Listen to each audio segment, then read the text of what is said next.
solusinya adalah digitalisasi. Begitu juga kita melihat apa yang terpukul adalah salah satunya industri fashion. Kita melihat salah satunya adalah bahwa kain tenun Sumba yang dahulu kita banyak saksikan, banyak ditawarkan melalui media-media mainstream dan juga melalui pameran-pameran yang ada di dalam Fashion Week dan juga semacamnya, itu adalah menunjukkan bahwa kain tenun Sumba sejauh ini masih ditawarkan sebagai produk yang sangat high class dan hanya digunakan sebagai tawaran bagi market-market tertentu.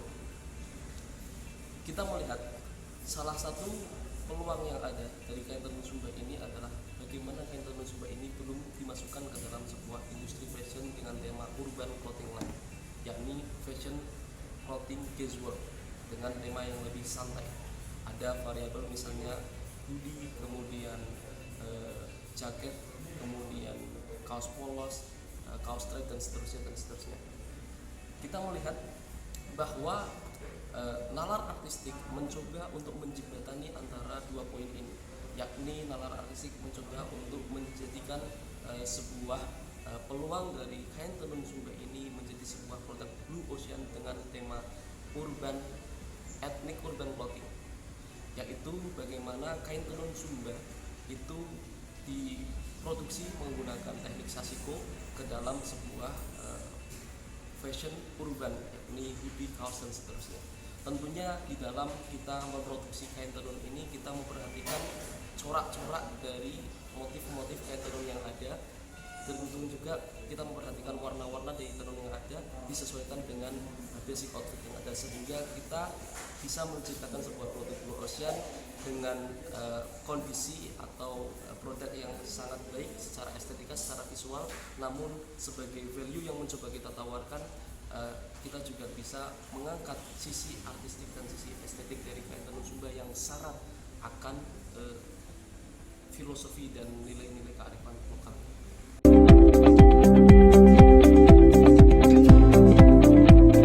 Solusi yang mencoba untuk nalar artis tawarkan adalah membuat sebuah platform print on demand dan platform edukasi dengan basis aplikasi maupun basis website. Nah, dua-duanya adalah mengusung tema fashion startup, di mana di dalam startup tersebut ada platform print on demand dengan konsep marketplace, di mana di situ kita bisa menaruh beberapa katalog dari artikel produk nalar artistik, dan juga di situ kita memiliki ruang-ruang untuk memberikan artikel tentang kain Sumba dan juga corak-corak filosofinya. Kemudian kita juga membuat ruang-ruang untuk misalkan melakukan diskusi atau konferensi pers layaknya Instagram Live dan sebagainya. Maka itulah solusi yang coba kita tawarkan, yakni dengan kata kunci membuat sebuah startup berbasis aplikasi maupun berbasis web dengan konsep yang menggabungkan antara marketplace dan platform print on demand plus edukasi.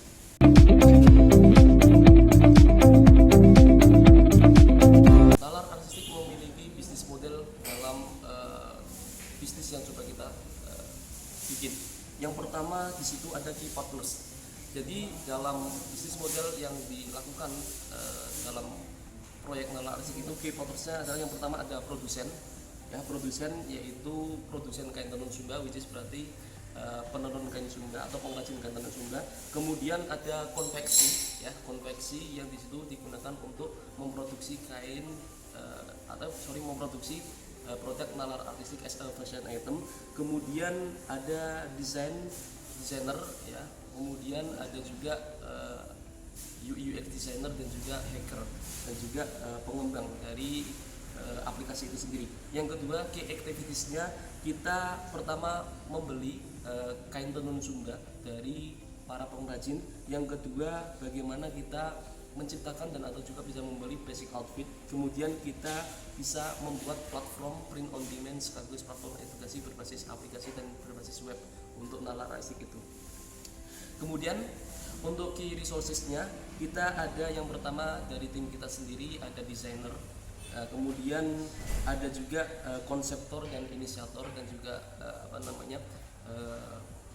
kreatif direkturnya. Kemudian kita juga memiliki merek, ya nanti kita akan tawarkan nalar artistik itu untuk sebuah merek dan kita akan sampaikan kepada pihak-pihak tertentu untuk menjamin haki atau hak kekayaan intelektual atas ide nalar arsistik ini. Kemudian untuk value prepositionnya adalah menjadi jembatan antara penenun kain sumba ya, kemudian dengan konsumen nalar artistik. Yang kedua juga menjadi jembatan antara pengrajin atau pengrajin kain tenun dengan market baru. Dengan cara bagaimana? Dengan cara membawa kain tenun sumba itu menjadi sebuah fashion modern dengan konsep ASEAN, yaitu ethnic casual clothing.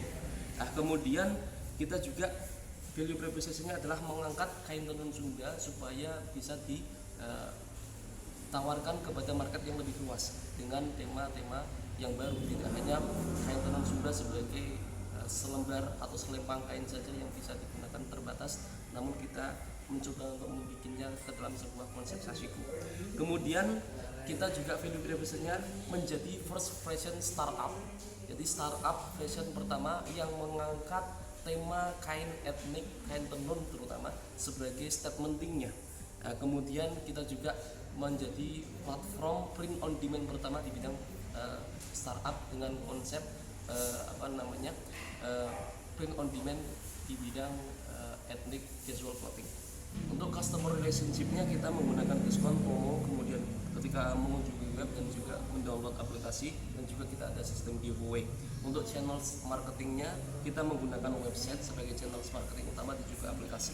Kemudian untuk customer segmentation kita memiliki target pasar yang sangat terukur. Yang pertama adalah generasi milenial, yang kedua adalah generasi Z, kemudian people who prefer high value good, ya, artinya mereka yang sangat notice terhadap pakaian, dan juga mereka paham tentang model pakaian, dan juga mereka paham tentang pakaian yang high value good atau memiliki kualitas yang baik. Kemudian kita juga menargetkan kepada mereka yang menyukai estetika dan juga mereka yang mencintai tenun, ya.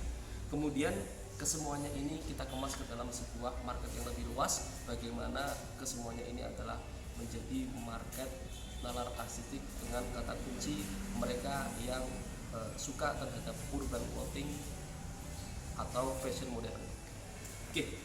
Kemudian untuk cross structure-nya sendiri, yang pertama kita memerlukan bahan ya atau modal untuk bahan baku kain tenun. Yang kedua ada untuk bahan baku basic outfit, kemudian untuk proses pengerjaan sasiku atau proses produksi nalar artistik, dan kemudian kita juga ada biaya untuk maintenance website dan aplikasi sampai launching dan seterusnya, dan kemudian kita ada biaya untuk digital marketing dan juga branding dan seterusnya. Kemudian kita ada biaya packaging, kemudian ada biaya maintenance aplikasi dan juga develop aplikasi tersebut. Oke, kemudian bagaimana cara kita mendapatkan pendapatan atau pemasukan dari bisnis ini, yakni revenue stream yang kita punya. Yang pertama adalah dari sales atau penjualan terhadap nalar artistik as a fashion item, yang pertama.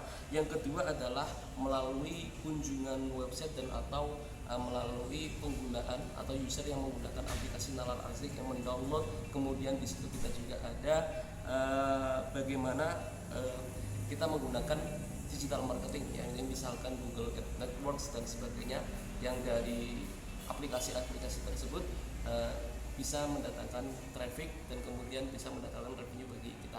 Yang terakhir adalah bagaimana di dalam menu-menu nalar artistik sebagai aplikasi ini kita juga mendatangkan atau menawarkan beberapa fitur-fitur freemium dan sebagainya. Ini semua adalah menjadi channel marketing atau revenue stream dari produk nalar artistik dan juga aplikasi nalar artistik itu sendiri.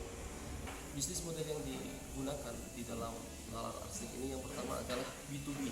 Jadi bisnis to bisnis, kita melalui event-event, kemudian seminar, terutama di era pandemi ini kita menggunakan webinar, kemudian kita juga bisa menggunakan campaign dari media-media course, kemudian kita juga bisa campaign melalui event-event di universitas. Kemudian untuk bisnis B2C-nya kita akan mengadakan direct communication kepada customer. Kemudian kita juga melakukan digital marketing dari segala channelnya, mulai sosial media marketing, kemudian SEO, kemudian SEM, kemudian Facebook Ads, Google Ads dan seterusnya menggunakan campaign video profile, kemudian kita juga memiliki beberapa platform media sosial utama di Instagram dan TikTok dan seterusnya. Kita juga bisa memulai dengan branding, membangun awareness dari apa yang sudah kita bangun melalui scale up awareness dari exposure oleh selebgram. Nah, kemudian kita juga bisa melihat bagaimana startup atau nalar arsik as fashion item ini sudah mulai diterima melalui apa yang sudah kita survei dari angket kuesioner dan juga testimonial dari para customer atau market kita. Mereka beberapa ada yang sudah memberikan testimonial dan juga memberikan rekomendasi dan juga sudah mencoba sendiri menggunakan produk nalar arsik itu. Kita bisa cek track actionnya itu di media sosial kita, di Instagram kita. Kemudian di dalam nalar arsik sendiri kita mempunyai beberapa struktur. Yang pertama sebagai CEO saya sendiri Firdaus Akmal, kemudian sebagai CTO ada Salahuddin, kemudian sebagai CFO itu ada Ilham Fatahillah, kemudian sebagai desainer dan CMO-nya ada Adila Bunga Mawangi.